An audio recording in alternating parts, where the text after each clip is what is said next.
이 아침 성경 말씀을 먼저 봉독합니다.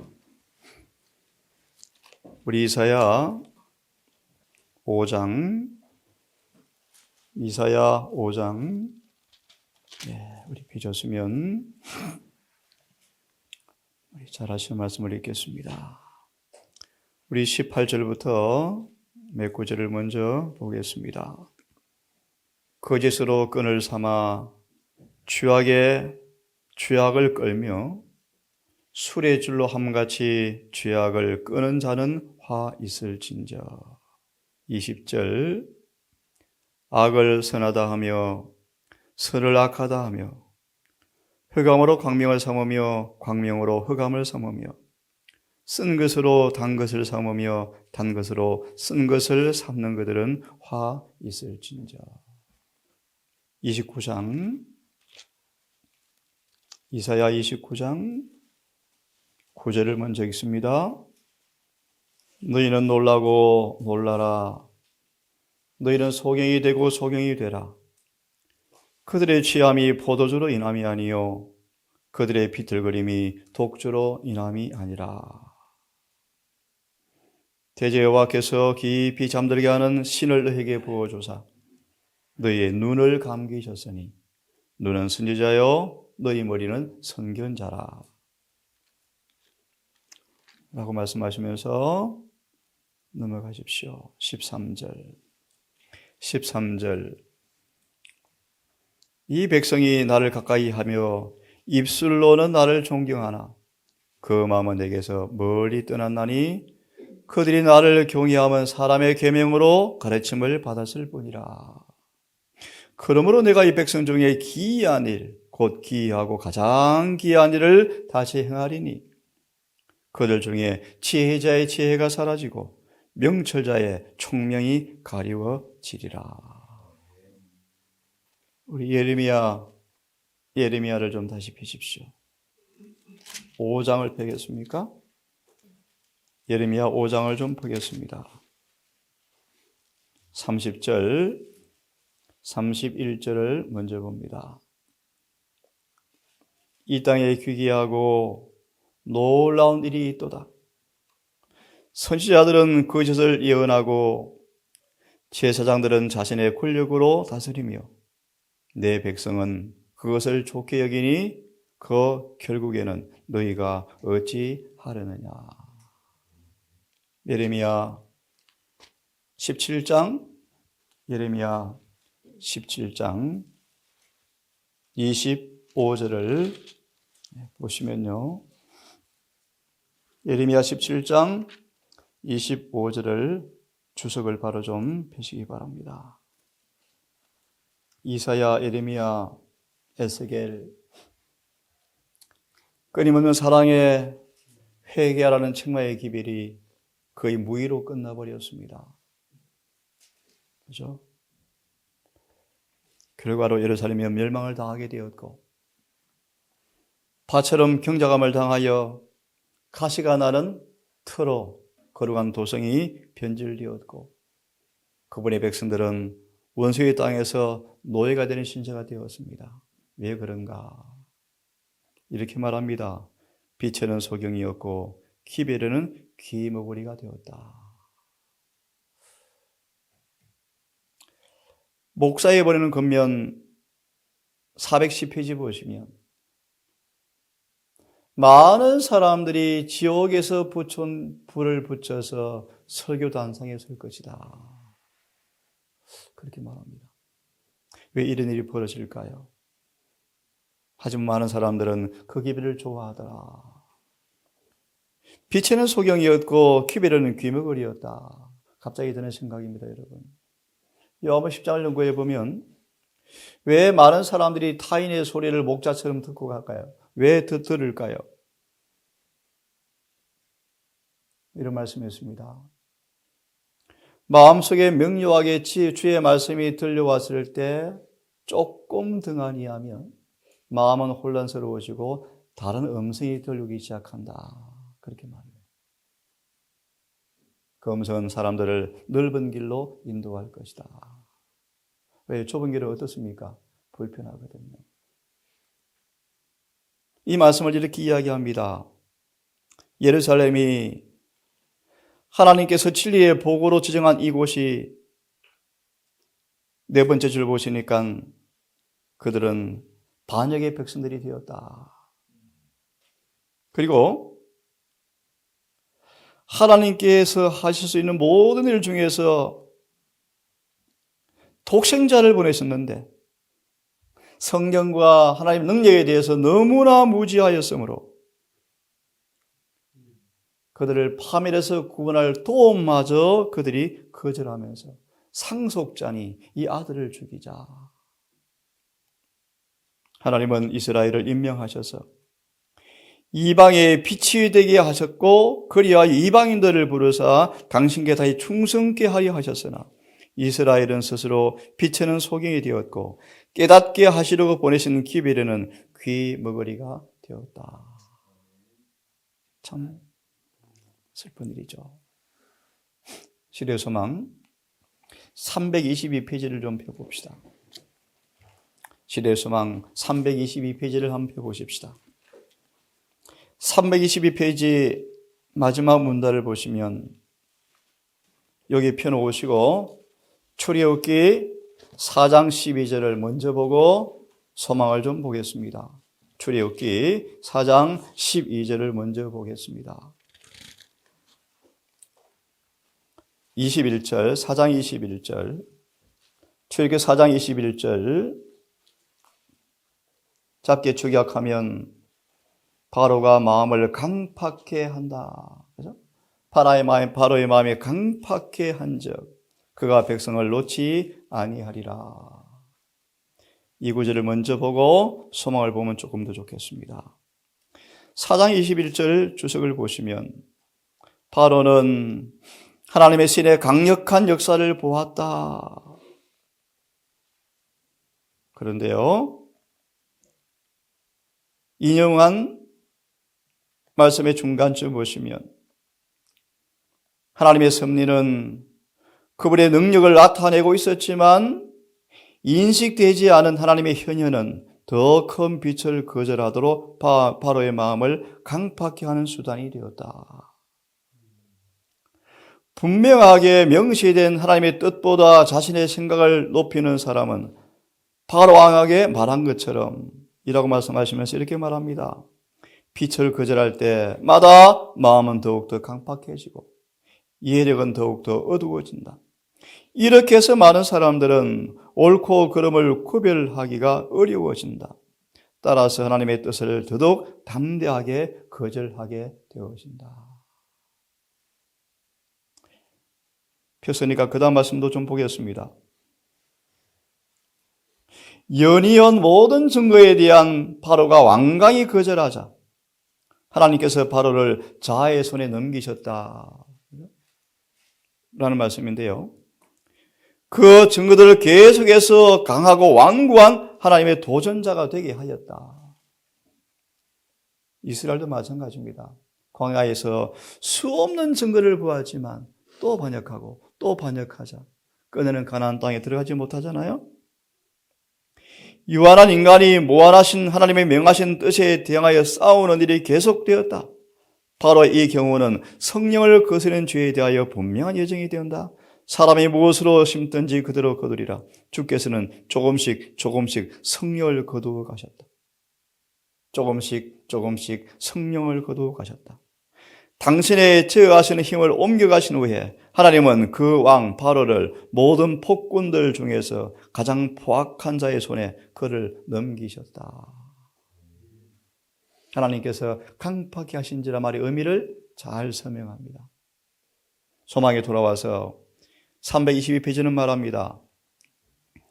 사람의 눈을 멀게 하고 마음을 강팍하게 하는 것은 하나님이 아니다. 뿌린 씨의 결과를 거두는 것이죠. 하나님께서는 사람의 잘못을 시정하고 안전한 길로 인도하기 위해서 빛을 보내시는데 눈이 멀고 마음이 강팍해지는 것은 빛을 거절함으로 말미암는 자덕이죠. 흔히 그 과정이 점차적이지만 거의 알아챌 수가 없다. 그래서 이런 보세요. 가장 총애받은 솔로몬이 우상 숭배를 참 예배로 혼돈하였다. 그렇죠? 5장 이사야 5장의 말씀처럼 흑암을 빛으로 광명을 어둠으로 삼는 그들은 화 있을진저. 그렇게 말하는 것입니다. 빛은 하나님의 말씀과 당신의 종들을 통하여 성령의 직접 역사를 통하여 사람에게 임하고 있는데 한 줄기 빛이라도 무시하면 영적 감각이 부분적으로 마비된다. 정말 두려운 말씀이에요. 다시 읽습니다. 한 줄기의 빛이라도 무시하면 영적 감각이 부분적으로 마비되어서 두 번째 나타나는 빛은 그만큼 분명하게 식별할 수 없게 되어진다. 그리야 영혼에게 밤이 찾아오기까지 암흑은 증가된다. 이사 60장 2절을 어제 읽었죠.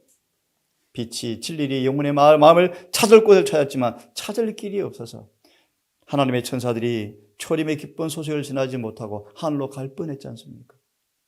진리가 발판을 찾을 곳이 없어요. 진리가. 맞아 읽습니다. 그리야 영혼에게는 밤이 찾아오기까지 암흑은 증가되어지는데 이렇게 말합니다. 유대의 지도자들은 이러한 상태에 빠져 있었다. 그래서 예수님의 초림의 소식을 2만 명이나 되는 현직 제사장들이 한 명도 준비가 안 된 것입니다. 한 명도. 자, 유대 지도자들은 이런 상태에 빠져 있었다.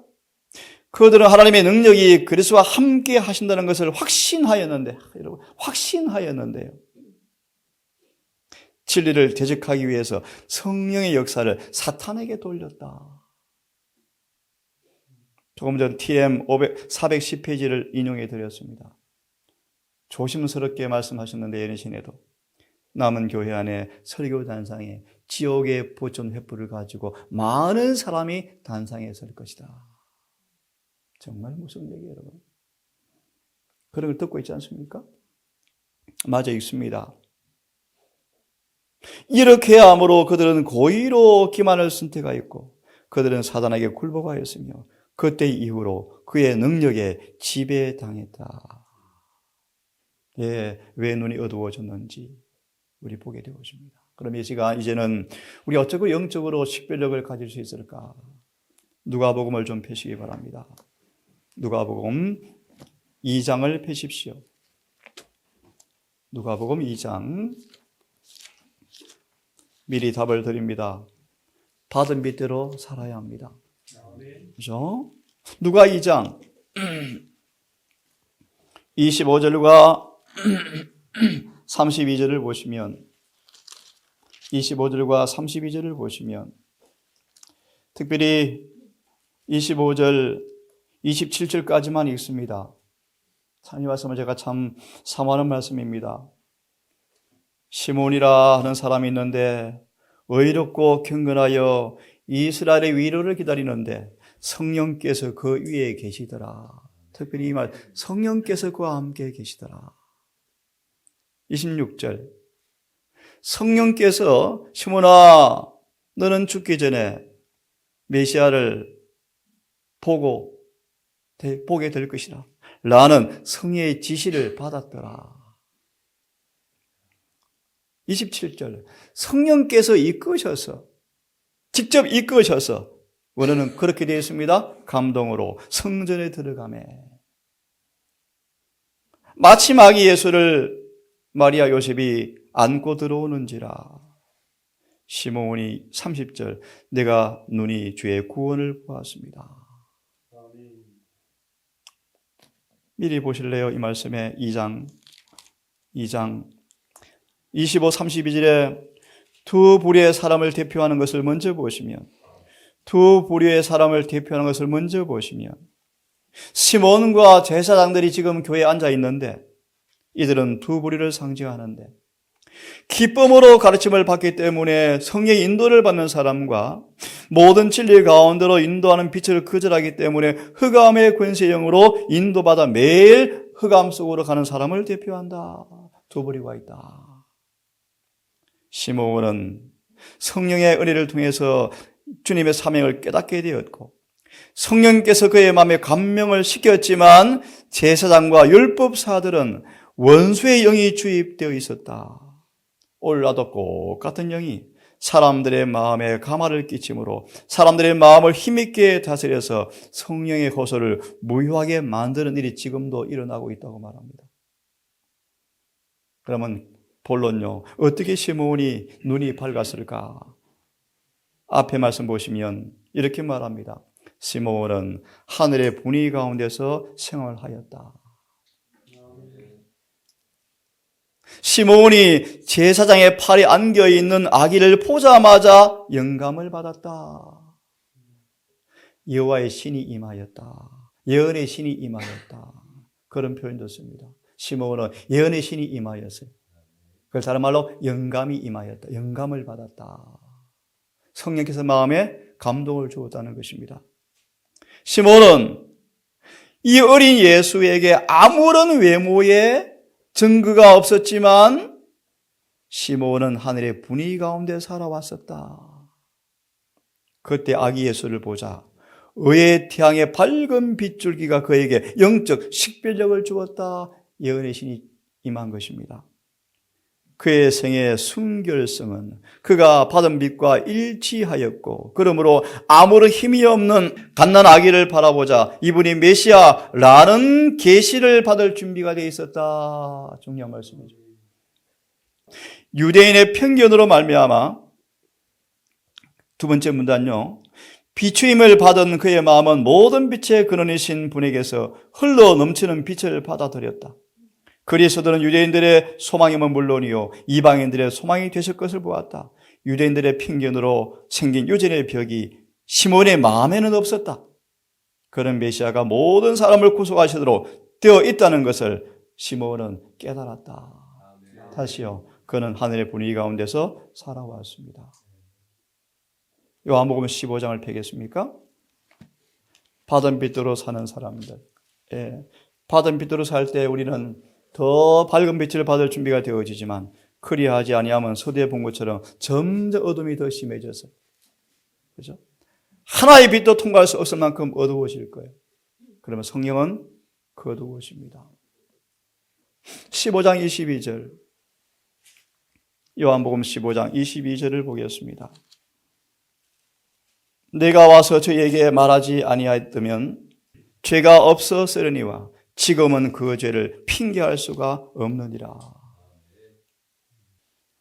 빛이 명백하게 마음속에 확신을 줌에도 불구하고, 어제 한 예를 보았죠. 바울은 랍비들의 어록을 더 좋아해서 확신을 이기기 위해서 밤새도록 싸우면서 자주 묵살해버렸다. 누가요? 바울이에요. 여기 이렇게 되어 있습니다. 자원에서 눈먼 가운데 있기로 한 사람을 위해서는 방도가 없다. 방도가 없다. 한번 읽어보겠습니다. 진리를 들을 기회가 있었지만 듣지 않으면 책임이 없을 것이라고 생각하고 있는 사람들, 깨닫기 위해서 노력하지 않는 사람들, 그들은 진리를 거절한 사람과 똑같다 라고 예수께서는 말씀하십니다. 등한히하는 사람들, 들을 기회가 있음에도 안 듣는 사람들, 그들은 진리를 거절하는 사람과 뭐하다? 똑같다. 진리가 무엇인가가 깨달을 수 있음에도 불구하고 오류 가운데 나아가기를 선택한 사람들은 용서의 여지가 조금도 없을 것이다. 주님께서 무지한 자도 벌하실 거예요. 예수님은 그의 순환과 죽음으로 알지 못하는 모든 죄를 위하여 속죄하셨지만 자원에서 눈먼 가운데 있기로 한 사람들을 위해서는 아무런 방도가 없다. 그러면 이렇게 말합니다. 우리가 알지 못하는 빛에 대해서는 책임이 있는 것이 아니고 빛을 받고 그것을 거절한 빛에 대한 책임이 있는 것이다. 사람이란 한 번도 받은 일이 없는 진리를 깨달을 수가 없는 법이다. 그러므로 그가 한 번도 받은 일이 없는 빛으로 인하여 그는 결코 정죄할 수는 없다. 하지만 그가 그 기회를 들을 기회가 있었고 진리를 알 수 있는 기회도 있었지만 그 기회를 이용하기를 거부하였다면 그 사람은 그리스도께서 영생을 얻기 위해서 내게 오기를 원치 아니한다 라는 그런 사람 가운데 포함된다고 말합니다. 고의로 진리를 들을 기회가 없는 위치에 자신을 두는 사람들은 진리를 들은 적이 있지만 그 증거한 바를 완고하게 거절한 사람들로 간주될 것이다. 이래서 눈이 어두워지는 것입니다. 마지막으로 한 구절을 더 보고 내일은 문을 열면 이란 말씀을 함께 보고 정리하겠습니다. 계시록 3장 3절, 계시록 3장 보십시오. 3절을 먼저 읽습니다. 3절만 읽고, 됐습니까? 함께 성경을 좀 읽어보겠습니다. 시작. 그러므로 내가 어떻게 받았으며 어떻게 들었는지 생각하고 지켜 회개하라. 만일 믿기지 아니하면 내가 도적같이 내리니 어느 시에 내게 말하는 내가 알지 못하리라. 이 말씀을 에스겔서 말씀으로 읽어드리고 마무리하겠습니다. 에스겔서 44장을 펴보시겠습니까? 에스겔서 44장을 한번 펴보십시다. 폈으면 23절, 24절의 말씀인데요. 24절만 요약하겠습니다. 규례대로 재판할 것이며 율례를 지킬 것이며 안식일을 거룩히 할 것이며, 이 말씀을 방금 읽어내리시는 계시록 말씀과 연결해서 읽어드리겠습니다. 44장 23절 4절의 주석에 이런 제목이 있습니다. 하나님의 종들의 의무 요약하고 마치겠습니다. 사랑에는 의무라는 쌍둥이 자매가 있습니다. 사랑과 의무는 순종이죠, 그죠? 봉사죠. 늘 같이 갑니다. 병행합니다. 의무를 등한히 하고 사랑만 하면, 애들을 징계를 대기 위해 채찍을 안 대고 그냥 사랑만 하면 큰일 납니다. 엘리 아들처럼 됩니다. 그런 뜻이겠죠? 자녀들이 완고하고 고집스럽게 바뀌고 계획스럽고 이기적이고 불순종하게 되어집니다. 사랑과 의무, 사랑과 징계는 함께 가야 한다는 것입니다. 만일 부드럽게 하며 마음을 하는 사랑이 없이 또 채찍을 든다면 또 역시 같아지겠죠. 그러면서 이렇게 말합니다. 그 다음 문단 생략하고요. 세 번째 문단, 여기에 의무가 분명히 밝혀져 있습니다. 죄와 잘못을 비록 마음이 내키지 않는 일이지만 책망할 의무를 성실히 이행해야 하고 거짓 동정하지 말고 정직하게 규례대로 사랑으로 징계해야 한다고 말씀하십니다. 그 다음 문단, 잘못을 범한 자들이 추구한 그릇된 길의 결과로 영혼들이 진리를 떠나서 믿음에 파선하는데 왜 그렇습니까? 그릇된 감화에 의해서 통찰력이 어두워지고 판단력이 동요되어지면 하나님의 종은 죄와 잘못에 대한 책망자의 편에 서기보다 그 감화로 많은 해를 끼친 범죄자의 편에 가담되어지는 경우가 있다. 이렇게 행함으로 사실상 죄인에게 염려하지 말라, 낙담하지 말라, 결국 정당하게 된다라는 것으로 영혼들을요, 지금 괜찮을 것이야 라고 말하게 되어진다. 마지막 문단, 하나님은 당신의 종들이 사단의 활동을 분별하지 못하는 일이 없도록 빛 가운데 걷기를 요구하시고 눈을 흐리지 않도록 요구하시는데, 그들은 사단의 간교함을 인하여 위험에 빠진 자들을 경고하고 책망할 준비를 갖추고 있어야 할 것이 종들의 의무라고 말합니다. 사단은 유리한 고지를 점령하기 위해서 다방면으로 일하고 쉬지 않는데요. 그는 끈기가 있는데요. 하늘의 진리가 왕국의 유익에 대항하여 싸우는 마귀의 싸움에서 모든 환경을 다 이용하고 자신에게 유리하게 하는 모든 일에 주의 깊이 있는데 마귀는 너무너무 교모하다. 하나님의 종들이 사단의 관계에 대해서 마땅히 깨어있어야 할 만큼 절반도 깨어있지 못한 사실은 통탄할 만한 일이라고 말씀하시면서 많은 사람들이 마귀가 그를 떠나도록 되져가는 대신에 흑암의 세력과 타협하는 경향을 나타내 보이고 있다. 여러분, 오늘도 시몬처럼 주어진 빛대로 삽시다. 순결한 거룩한 분위기 속에서 하루를 사심으로 예언의 신을 통하여, 성령을 통하여, 영감을 통하여 또 다른 빛이 올 때 또 더 밝아져서 잠언 4장 18절처럼 정오의 태양빛까지 자라가는 충만한 경험이 우리 모두 있게 되기를 간절히 바랍니다. 자비하신 아버지, 지나간 역사의 교훈을 통해 배우지 못한 사람은 희망이 없다고 말씀하셨습니다. 고대 이스라엘의 사람들, 초림 때 유대교의 모습을 바라보며 일곱 교회의 역사를 바라보며 오락 훈계와 교훈과 책망을 겸비하게 받는 마음 되게 해 주시옵소서. 우리 마음에 살같이 부드러워서 모든 주의 말씀 앞에 겸비하게 굴복하는 마음 있게 하셔서 우리의 마음의 어둠이 조금 더 깨게 하시고 빛으로 충만한 마음의 성전 되게 하셔서 어둠이 조금 더 없는 그런 성전이 되기를 아버지 원합니다.